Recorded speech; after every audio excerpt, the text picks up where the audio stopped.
open the season. All right. So first game of the season is Thursday, October 9th. Mark it on your calendar, on the road against Pittsburgh for the 2025 sixth season. Their home opener just 2 days later on Saturday, the 11th, against the Washington Capitals.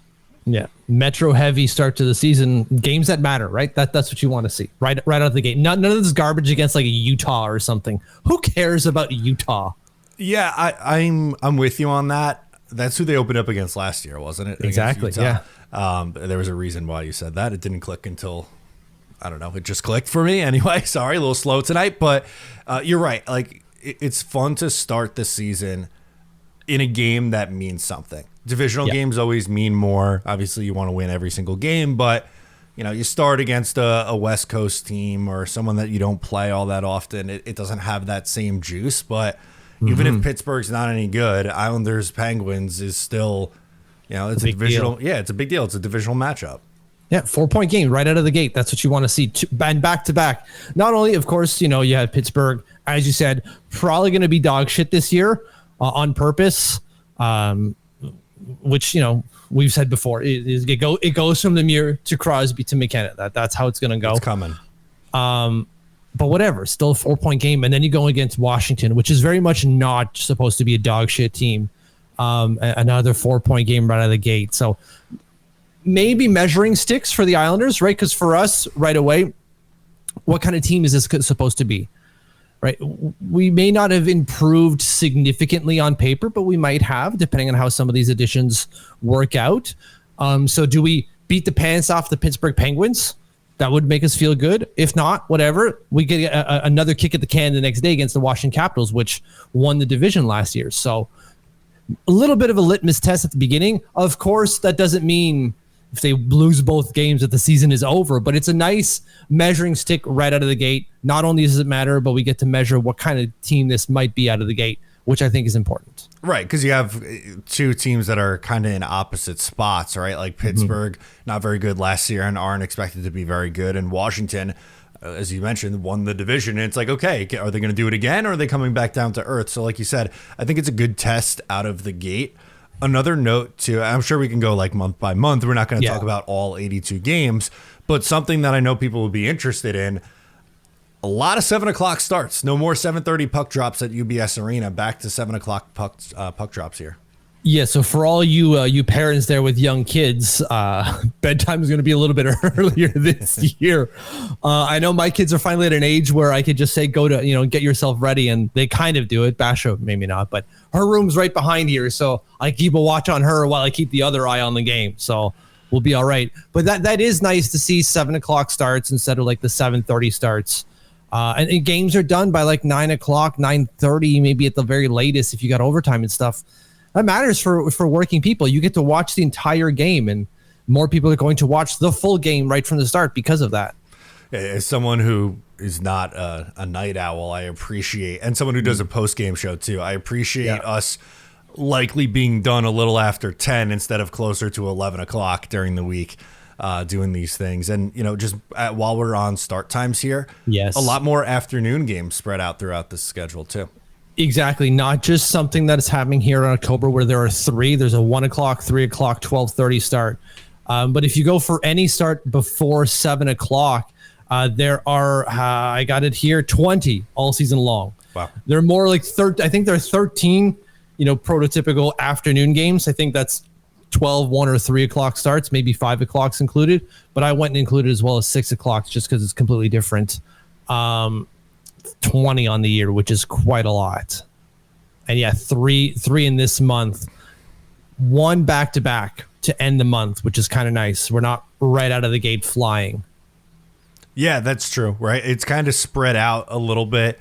You have a couple rest days, especially like you play a 1 o'clock game on Columbus Day weekends against Winnipeg, and then a couple days off before you get Edmonton into town on Thursday. But you're right, it's not this like you're coming out flying out of the gate, or the year where UBS opened and they had that crazy long road trip. Yeah, it's pretty.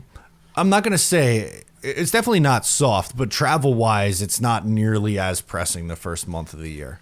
Yeah, because we've had some years where October was like they play 3 games, they take 4 games off. They play another 2 games, another 4 games off. Oh, and then they're in California, so there's some games to adjust there. Like sometimes October has been a really, really slow month. I think, as you're saying, this one is very measured. I think the entire schedule itself is relatively measured. I'm going to say relatively just because you have February, which we'll get to, where there's a big chunk of time missing for obvious reasons. But we'll get to that one in a second. Yeah, absolutely. Before we get to November, can I just give an overall take on the schedule on something that that really bugs me? Please. Why does it's not just the Islanders, the NHL in general. Yeah. Why do they insist on competing with the NFL on Sundays? There are so many Sunday games. The entire month of November, there are 4 in the month of November, and another 2 in December. And a couple of them are 5:00 starts. Almost most of them actually. 3. You have a 1:00 start going on the 30th, which is going to compete. Like I said, that's prime right smack in the middle of an NFL Sunday. And it goes beyond, hey, like one of my other things is I cover an NFL team. Like I get it. There's people who just follow hockey and aren't big NFL fans. But if the goal is to grow the game, which it should be, right? NHL always talks about getting more eyeballs. Competing against the NFL in that slate is not the way to go about doing it. What is the better slate? Like vis-a-vis the NFL, like what is the right time? I pointed to myself as you were saying, like people who don't watch the NFL, me being one of them. Like, where is the appropriate time here? You think? Well, you can make a case for any of the times. I would say 7:00, which I know is not ideal for like families, right? Because you would think, oh, like let me get there early and see a game.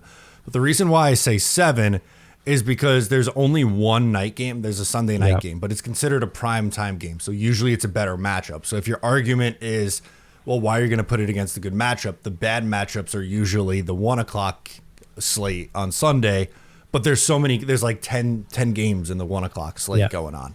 Now in today's world, you have the Red Zone channel, which 7 hours, no commercials, just flip game to game to game to game.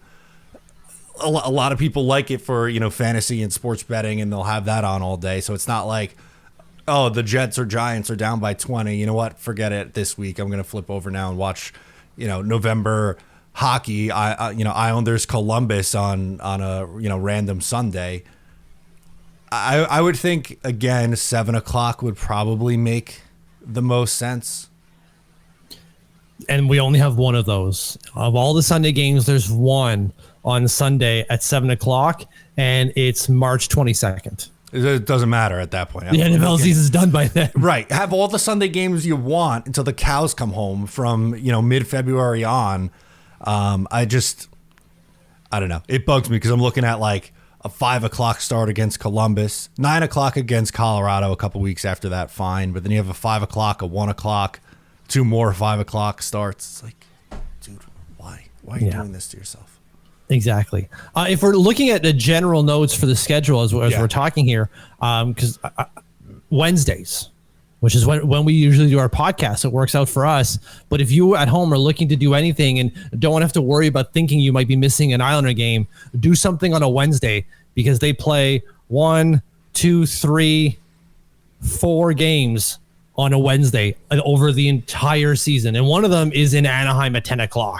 Another's at Seattle at 10:00. So really, there's 2 Wednesday games against Boston in November and the Rangers 7:30 start in January. That's it. That's all when it comes to Wednesday games. So schedule your life on Wednesdays, apparently. I love that for us. I mean, we've had Wednesday as our day going back for, God, almost 10 years now to the Eyes on Isles Day. So that's one that I always like to look at. The Islanders are usually a Tuesday, Thursday team. Mm-hmm. So I know what I'm doing on Thursdays from October through April.